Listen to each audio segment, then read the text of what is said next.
Have you ever felt like you're living, but never really starting your day? It's not because you're lazy. It's not because you lack determination. It's simply because you often get swept into your day, instead of stepping into it with intention. You wake up in a rush, mind in chaos.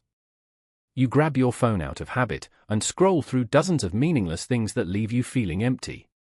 You rush out the door, trying to keep up with time, with work, with life. And by the end of the day, you realize you didn't truly live a single moment of it. I lived like that day after day.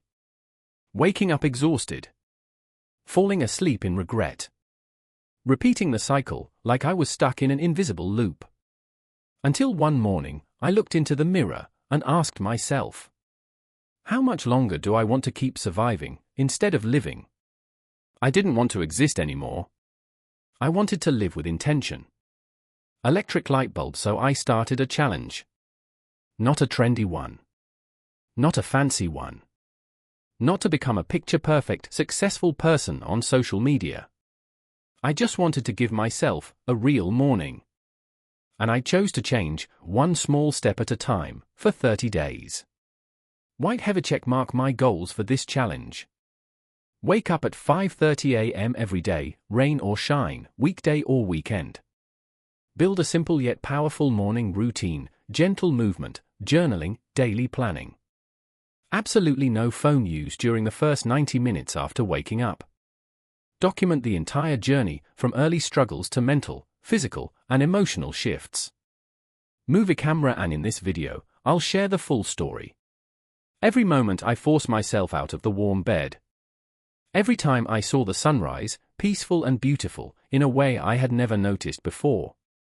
And every small step that helped me reclaim my mornings, and eventually, the rest of my day. If you've ever felt frustrated by the chaos of your mornings, if you've tried to build good habits and failed, if you're ready to start again, but don't know where to begin, white right pointing back hand index, then I hope my 30-day journey can be a small spark to help you build real momentum in your life. Bullseye. And if you find this video helpful, don't forget, thumbs up sign, hit like to support this journey. Push pin subscribe to Everyday Momentum so you don't miss future content. Speech balloon and comment below, what's the hardest part of your morning routine? Let's build momentum, starting tomorrow morning. Together. Part 1, the first days, a quiet battle with myself. Day 1 of the challenge. The alarm rang at 5:30 a.m., echoing in the stillness of the dark room. The air was foggy, not a single ray of sunlight. My eyes were burning, and my body felt like it was weighed down by stone. And what was my very first reaction? I hit snooze. Not to wake up, but to lie down for 5 more minutes. I curled up under the blanket, feeling like I was hiding from a duty I didn't want to face.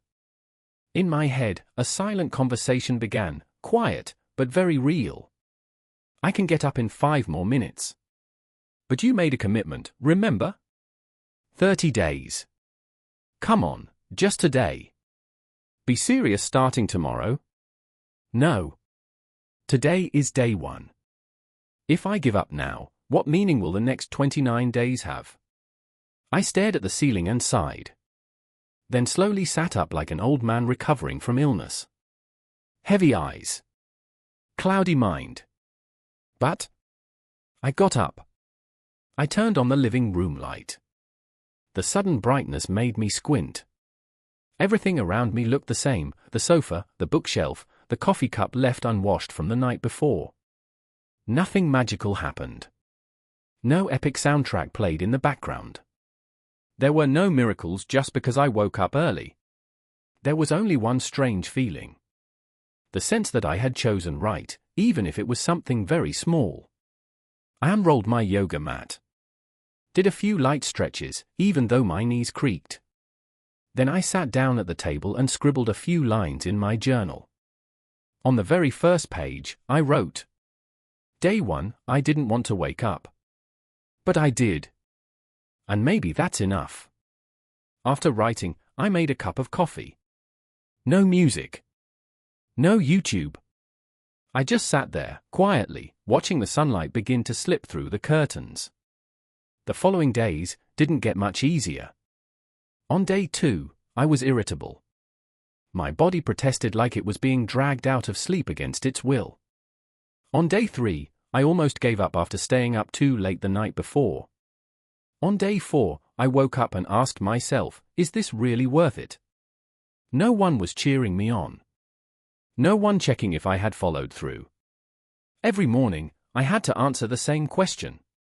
Will I keep going? And then, gradually, I realized something. Change doesn't begin with motivation. It begins with repetition.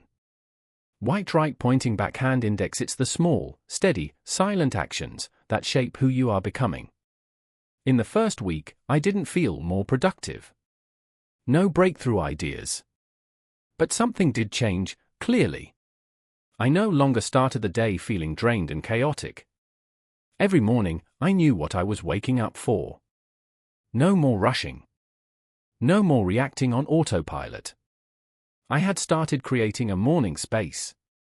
A moment where I could choose how to live, rather than just respond to the world. And it was in these difficult early days that I learned. If you can win against yourself at 5:30 a.m., you can win the rest of the day. Part 2, pushing through the first week, unexpected shifts. By the end of the first week, I realized I wasn't exactly in love with mornings yet. But something strange had begun to happen. I no longer hated them. Before, every morning felt like something to endure. Now, it became a quiet space that felt like my own. A pocket of time untouched by messages, emails, or deadlines. A space where I owned the clock, even if it was just the first hour of the day. Memo. I kept journaling each morning. At first, it was just a few lines of sleepy complaints like, "Still tired today. Barely made it." But gradually, those words began to deepen. I'm learning I don't have to do much to feel enough. I feel my mind softening, like there's someone inside quietly listening. I didn't wake up today to fight anything, I woke up to meet myself again. Teacup with handle. My coffee routine slowly turned into a quiet little ritual. I stopped rushing through it. I noticed the sound of boiling water, the aroma filling the air, the warmth of the ceramic cup in my hands. As if the morning itself was genuinely welcoming me. And then it hit me. When you do something regularly with presence, it becomes sacred. Books. On the morning of day 9, I gave myself 10 minutes to read a single chapter of a book. For the first time in months, I could read without checking my phone. I absorbed every word, fully, calmly. That feeling almost felt like a luxury in a world that never stops rushing. Electric light bulb. And then one morning, something powerful happened. Right pointing back hand index. I no longer needed an alarm. At 5:20 a.m., I woke up naturally. Not because of a sound, but because my body had started to believe that something meaningful was waiting for me every morning. It wasn't harsh discipline. It was waking up because of a choice, not because of a demand. I hadn't changed the world. I hadn't doubled my productivity. But something inside me had started to shift. My mind was quieter. I no longer woke up feeling too late, too messy, too much to do. Instead, I started the day with intention and a little peace. Morning is not just a time of day. It's the launchpad for how you face your entire life. Part 3, Key Lessons after 2 weeks of the challenge. After 2 weeks of consistently waking up early and building my morning routine, I discovered 3 powerful lessons that didn't just help me stick to the habit, but also reshaped the way I experience life itself. Small blue diamond 1. Don't try to do too much, do what matters most first. One of the most common mistakes when starting a morning routine is trying to cram too many tasks into that first hour. Reading, exercising, meditating, journaling, learning a new language. And then, you end up overwhelmed before the day even begins. Stressed out, scattered, and ironically, not very productive. Right pointing back hand index. Instead, I followed a simple principle. Do just 1 to 2 important things and do them fully. For example, write for 5 minutes to connect with my emotions. Do a few gentle stretches to wake up my body. Plan the 3 most important tasks for the day. Bullseye, you don't need to do a lot. You just need to do the right things, the ones that help you start your day in the best possible state. Small blue diamond 2. Limit your input, give your mind space to breathe. One of the most impactful changes I made was stopping all phone use during the first 90 minutes of my day. Without the constant flood of notifications, social media, or news, I realized something surprising. My mind became clearer, quieter, and more open to new ideas. No mobile phone sign mornings are when your brain is still clean. Don't rush to fill it with the chaos of the world. Instead, use that time to write down a few thoughts. Sit in silence and breathe for 3 minutes. Notice the morning light, the birdsong. Simple things, but enough to reset yourself before the day begins. Small blue diamond 3. Make your morning a sacred space, a place to recharge your spirit. Have you ever felt like your entire day is just about serving others? Emails, tasks, messages, calls, deadlines, meetings. And by evening, you return home, completely drained. That's why your morning needs to be sacred. A space where you're not interrupted. You're not reacting. You don't have to be strong for anyone. Just a quiet pause to refill your own cup before you pour yourself into the world. And most importantly, you don't need to be perfect. You just need to show up. Some mornings I woke up 15 minutes late. Some mornings I wrote a few lines and just sat there, staring into space. But I kept showing up because I knew the value lies in the continuity, not in perfection.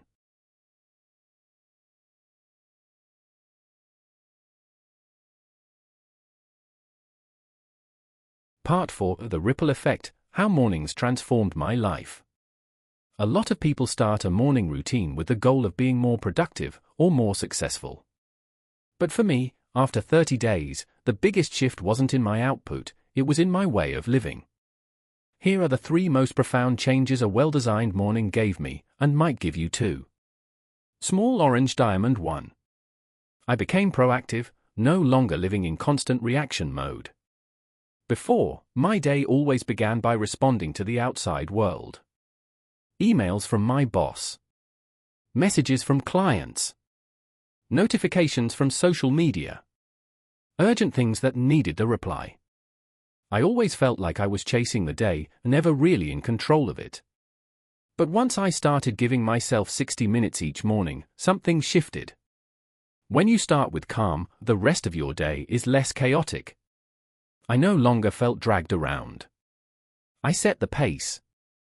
I chose what mattered, instead of constantly reacting to what felt urgent. Small orange diamond 2. I worked deeper, focused better, and got distracted less. Without flooding my brain with information from my phone. I noticed my focus went up dramatically. Pushpin the hardest tasks. I did them early. Pushpin the most important priority. I wrote it in my morning journal. Pushpin the mental clutter. It got sorted before the workday began. The result? I finished things faster. I didn't need a last-minute sprint in the evening. And I felt mentally lighter, not because I did less, but because I started the day the right way. Small orange diamond 3. I lived more deeply, slower, but with greater clarity. You know what I realized? Before this, I was living fast, but I wasn't touching anything real. When my mornings became a space for quiet reflection, writing, thinking, simply listening, I began to understand. I didn't need more time. I just needed more connection to each moment. Feeling the warmth of my first coffee. Watching the sunlight creep in through the window. Hearing my own thoughts clearly through a journal page. Sparkles, that's not productivity. That's presence. And it made my life feel richer and more grounded than ever before. Final thought: why mornings can change your life. Because morning is the only time of day when you're still fully yourself. Before the world starts calling your name.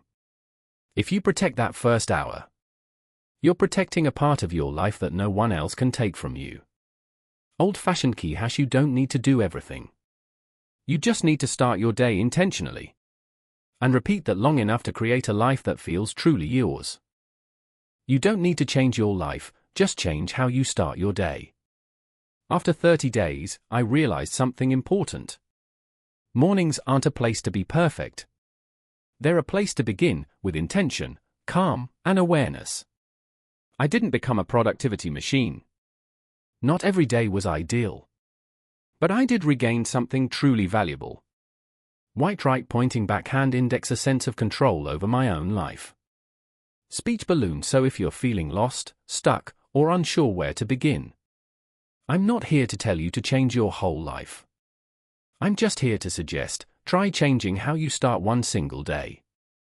Just 30 minutes in the morning. Just one small habit, repeated daily. Just one step in the direction of who you really want to become. Old-fashioned key hash: remember, you don't need to be perfect. You just need to be consistent. And morning is the best place to begin. Movie camera: if this video brought you value or inspiration. Yellow heart: don't forget to like the video, subscribe to Everyday Momentum. And comment below, what's one morning habit you want to try starting tomorrow? See you in the next video, where we'll take on a brand new challenge to push beyond our limits, one day at a time.